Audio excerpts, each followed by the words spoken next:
اور ان کی لاکھ کوششوں کے باوجود بھی امریکہ ان کی ایک سننے کے لیے تیار نہیں ہے۔ ایک وقت پر تو ایسا بھی لگا کہ امریکہ نے ان سارے ممالک کو کوئی ویلیو ہی نہیں دی، بلکہ وہ تو ان کو پوری طرح سے اگنور کر رہا ہے۔ اور اسی چیز کا نتیجہ تھا کہ عرب ممالک نے پہلے تو چائنا سے رابطہ کیا اور باقاعدہ وہاں پر یہ سارے لوگ پہنچے، مگر بعد میں چائنا نے بھی وہ سب کچھ نہ کیا کہ جس کی امید کی جا رہی تھی، بلکہ وہ تو بالکل نیوٹرل ہی رہا۔ تو اسی لیے اب فائنلی رشیا سے عرب ممالک کی نزدیکیاں بڑھ رہی ہیں، اور اس طرح کا استقبال کر کے انہوں نے کھلے طور پر امریکہ اور اسرائیل کو ایک بڑا اشارہ دے دیا ہے۔ اور تو اور ولادیمیر پوٹن جب UAE کے لیڈر کے ساتھ بیٹھے تو انہوں نے ٹیبل پر میڈیا کے سامنے یہ بات بھی کلیئر کر دی کہ جن چند بڑے مدعوں کے اوپر ہم لوگوں کی بات چیت ہونے والی ہے، اس میں ایک مدعا اسرائیل اور فلسطین کا یہ پورا تنازع بھی ہے۔ دوستو انٹرسٹنگ بات تو یہ ہے کہ ان دونوں عرب ممالک کے دورے کے فوراً بعد ولادیمیر پوٹن کی طرف سے ایران کو بھی ہوسٹ کیا جا رہا ہے۔ مطلب ایران کے لیڈر رشیا پہنچیں گے اور وہاں پر ان لوگوں کے درمیان ملاقات ہوگی، اور یہی وجہ ہے کہ جیو پولیٹکس کی سمجھ رکھنے والے لوگوں کا اب یہی کہنا ہے کہ ہو نہ ہو اندر ہی اندر کچھ نہ کچھ ضرور چل رہا ہے، اور مڈل ایسٹ اور رشیا کے بیچ اندر ہی اندر کچھ نہ کچھ ضرور پک رہا ہے، جو امریکہ اور اسپیشلی اسرائیل کے لیے تو بالکل بھی اچھا نہیں۔ دوستو بات صرف یہیں پر ختم نہیں ہوتی، بلکہ کچھ وقت پہلے تو رشیا کی طرف سے اسرائیل کو ایک ایسی وارننگ دی گئی تھی کہ جس کی وجہ سے کافی ہلچل مچ گئی تھی، اور وہ وارننگ تھی شام سے ریلیٹڈ۔ جیسا کہ آپ لوگوں نے بھی نوٹس کیا ہوگا کہ جیسے ہی حماس اور اسرائیل کے درمیان جنگ شروع ہوئی تھی، تب اسرائیل کے خلاف اور بھی کئی طرح سے محاذ کھل گئے تھے، کہ جس میں سے ایک تو لبنان میں موجود حزب اللہ کی طرف سے تھا، ایک یمن میں موجود حوثیوں کی طرف سے تھا، جبکہ ایک محاذ شام اور عراق کے علاقے میں موجود ان لڑاکوں کی طرف سے بھی تھا کہ جن کو ایران کا پراکسی مانا جاتا ہے۔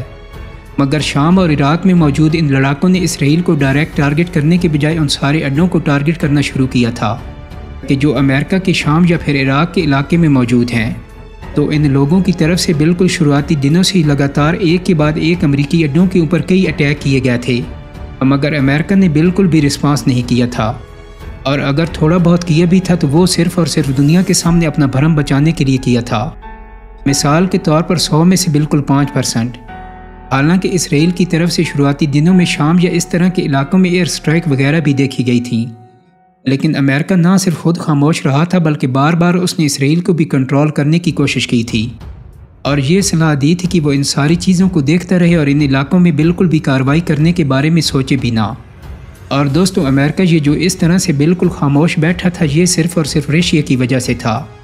کیونکہ رشیا کے بھی شام جیسے سارے علاقوں میں اڈے موجود ہیں۔ تو سوال یہ ہے کہ امریکہ اور رشیا جیسے ممالک کے ان سارے علاقوں میں اڈے کیا کر رہے ہیں؟ تو یہ سب کچھ جاننے کے لیے ہم تھوڑا سا پیچھے چلتے ہیں۔ دراصل جس طرح سے کسی دور میں عراق یا پھر لیبیا جیسی حکومتوں کا تختہ الٹا گیا ہے، تو بالکل اسی طرح سے کسی دور میں شام کے صدر بشار الاسد کی حکومت کا بھی تختہ الٹنے کی کوشش کی گئی تھی، بلکہ کافی حد تک امریکہ اور اس کے ساتھی اس چیز میں کامیاب ہو بھی گئے تھے۔ تو امریکن فوج کی مدد سے شام کے جو باغی تھے انہوں نے بڑی تیزی کے ساتھ اسد گورنمنٹ کے خلاف کارروائی کی اور طاقت بنانا شروع کر دی۔ لگ بھگ بشار الاسد کی شام سے گورنمنٹ جانے ہی والی تھی، مگر آخری وقت میں اس جنگ میں انٹری ہوئی رشیا کی، اور رشیا کے اس جنگ میں کودتے ہی جنگ کا نقشہ بدلنا شروع ہو گیا۔ تو بشار الاسد کی گورنمنٹ کی جو فوج تھی، اب اس نے نہ صرف اپنے پرانے سارے علاقوں کو واپس لینا شروع کر دیا، بلکہ اپنے آپ کو کافی حد تک سٹیبل بھی کر لیا، اور تب سے لے کر آج تک لگاتار شام میں جو بشار الاسد کی گورنمنٹ بنی ہوئی ہے، اس کے پیچھے کہیں نہ کہیں رشیا کا اور کچھ حد تک ایران کا ہاتھ ہے۔ شام میں جنگ بندی تو ایک لمبے وقت سے ہو چکی ہے، مگر امریکہ اور رشیا کی وہ فوج جو یہ جنگ لڑ رہی تھی، ان کے اڈے آج بھی وہیں پر موجود ہیں، اور یہی وہ چیز ہے کہ جو اسرائیل اور فلسطین کی اس جنگ میں امریکہ کو سب سے زیادہ ڈرا رہی ہے، کیونکہ جہاں ایک طرف امریکہ کی یہ کوشش ہے کہ یہ جنگ زیادہ نہ پھیلے اور ایک ریجنل وار میں نہ بدل جائے، تو وہیں دوسری طرف حماس یا اس طرح کے جتنے بھی گروپ ہیں ان کی یہ کوشش ہے کہ کسی طرح سے یہ جنگ پھیل جائے اور ایک ریجنل وار میں بدل جائے۔ اور دوستو ایران جو اسرائیل کے خلاف اس جنگ میں کھل کر نہیں کود رہا، تو اس کے پیچھے بھی سب سے بڑی وجہ یہی بتائی جاتی ہے کہ کیونکہ ایران کو ڈر ہے کہ کہیں ایسا نہ ہو کہ میرے اس جنگ میں کودنے کے بعد میں اکیلا رہ جاؤں، کیونکہ ظاہر ہے کہ اگر ایران کودے گا تو امریکہ اور اس کے ساتھی تو اسرائیل کی طرف سے کود ہی جائیں گی، لیکن اگر ایران کی طرف سے اس جنگ میں کوئی بھی نہیں آیا تو ایران کا ہارنا طے ہو جائے گا۔ مگر اگر یہ جنگ دنیا کی دو بڑی طاقتوں کے بیچ ڈیوائیڈ ہو جائے اور ان لوگوں کے پیچھے رشیا آ کر کھڑا ہو جائے،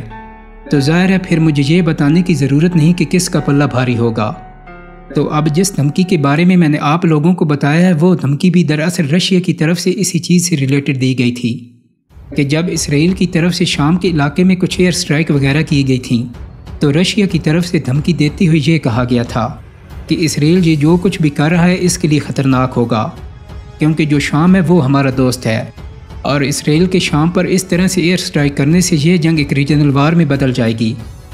تو اس بات میں تو کوئی بھی شک نہیں ہے کہ ولادیمیر پوٹن اور مڈل ایسٹ کے ممالک کے بیچ جو کچھ بھی چل رہا ہے یہ اب میڈیا میں کافی خبروں میں رہے گا۔ تو فی الحال آج کی اپنی اس ویڈیو کو ہم یہیں پر ختم کرتے ہیں۔